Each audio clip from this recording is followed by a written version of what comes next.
Right, in this video I want to cover replacing a glazing unit that has blown and the problems that you can come across with it.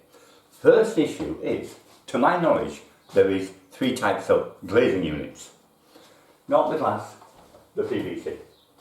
You have 2 that are externally glazed, as I said, to my knowledge. One of them uses a self-adhesive glazing tape. That is on the inside of the frame.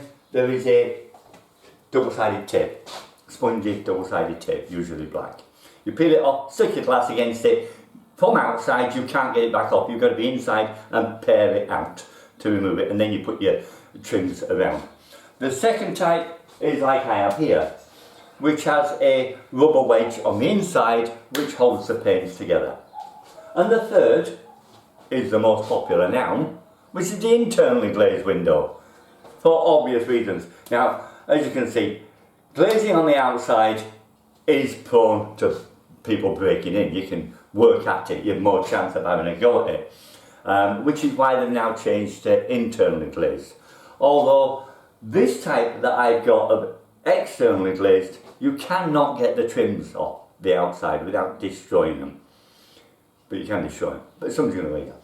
The other type that has the tape round, again you can't. It's very difficult. But look at the scenarios where you are double glazing a whole house.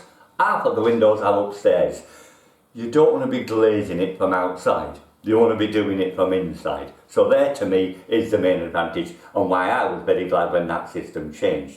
Right, back to today. Changing these, and the reason I'm doing this is because I've got a complicated one. I've got the one that has got the rubber wedge on the inside. Very difficult to do if you don't know how.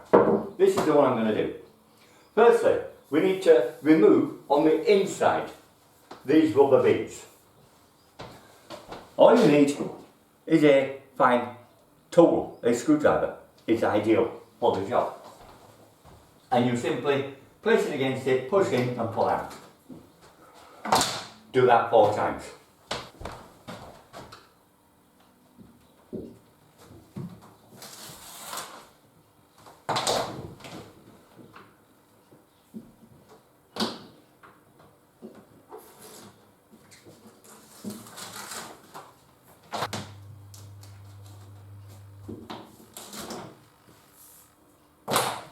Now what that does is releasing that gap allows the glass to move inwards and makes it possible for you to release the outer trims. Now, what I would say at this point is new wedges. The reason I say that is because if your windows are blown, there's a good chance they're old, therefore so are your wedges. And look, these are not giving you watertight seals. They'll probably soak up more water than anything now anyway, and they're not giving you any draft proofing. They need replacing to nice, supple new ones. Now, there is a variety of sizes, but they're all pretty much the same shape. You just need to take out a piece of yours, take some measurements and get online to a supplier that supplies these seals. It took me a little bit to find them, but there is a lot of suppliers out there that do them. So have a quick search, I'm sure you'll have no problem finding them. Right, the next bit, outside. Then from outside all you do is push the windows in.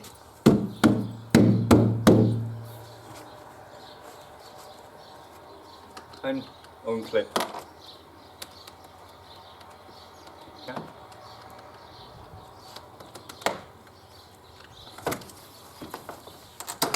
Unclip the trims, simple as that.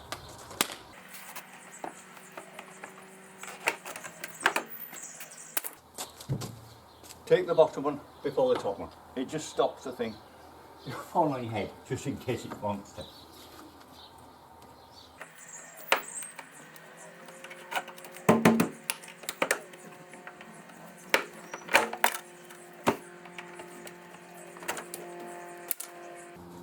Then the glass should just pop out here. And throw this one away. Right, and then we're ready to put in the new unit. Make sure you've got plenty of space with that hand, because you can't be walking away from it once you've started.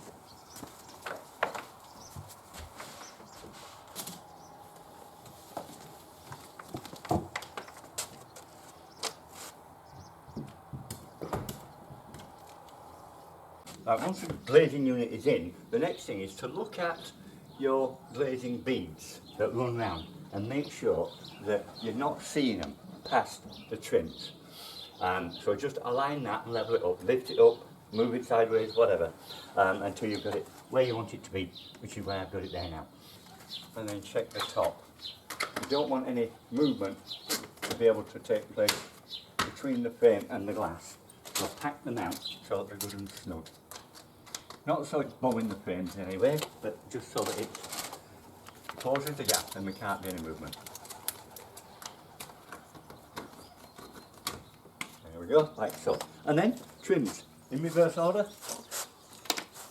Get the top one, put it in, nose first.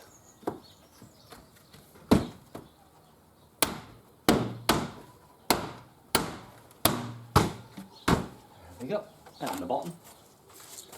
Top first of course so it doesn't fall on your head again. Bottom. Now you shouldn't have to smack them so hard. It's still quite a bit of play, but this glass was quite a snug fit, so I haven't got that play that you should have.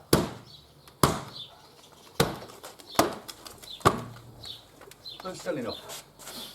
And the last one.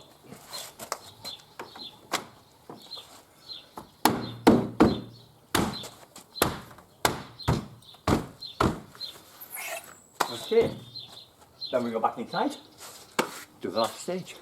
Last bit is to put these wedges in. Now, with your new stuff, just pre-cut it to length, allowing yourself about a centimetre too big. It cuts with scissors, don't bother with miters and all this sort of rubbish. It's just bottom up to each other. Now the size will depend on the window. If they're too tight, you can use a little bit of washing liquid just to make them go in a bit easier. Tap the window back out until it makes it firm against the beading outside. That will make these then slip in easy. Put it in that format. You can see that this big C shape goes against the glass, leaving your fascia as that piece there. Put it in the first one, push it up into the corner and keep it tight. Don't pull it this way because it will stretch back out of that corner. If anything, allow a little bit extra just to allow it to stretch should it need to.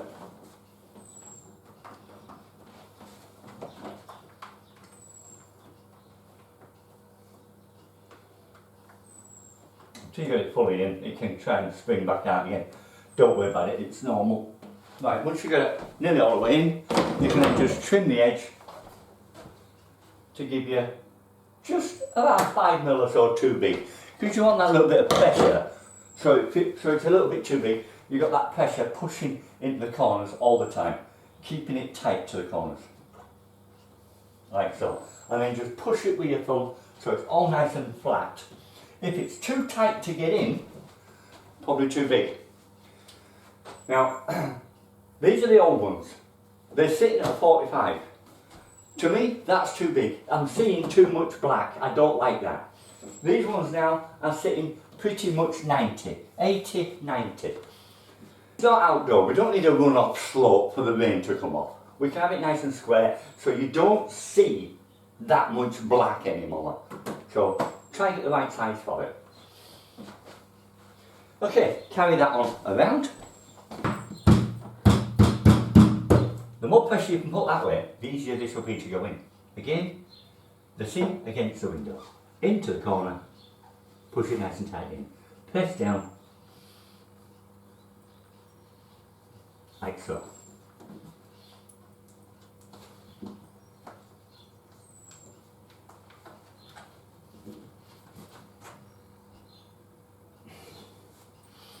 That's lovely.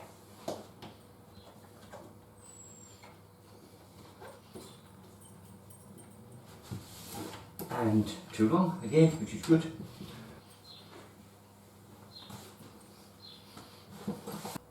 And that's the reason I don't say you need to cut a mitre, because unless you've got a heavy 45 like these are, your butt joint is better.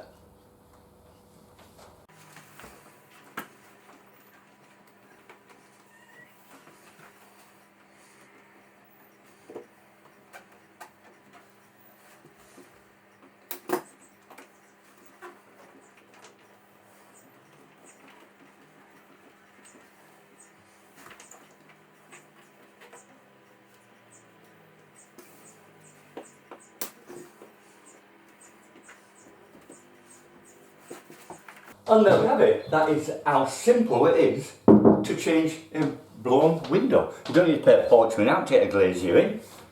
Do it yourself. See, externally glazed with wedges. Externally glazed windows with wedges. If yours got wedges, you know, because then rubbers will come out. And that's it. Okay, right, well, once again, hope that's been useful for you. If you've got any comments, put them in the bottom. I'll get back to you as soon as I can. Otherwise, if you haven't subscribed already, please do so. Hit the bell button and you get the updates as soon as they come through. Otherwise, thanks for watching. Give us a like, and I'll see you again next time. Bye for now.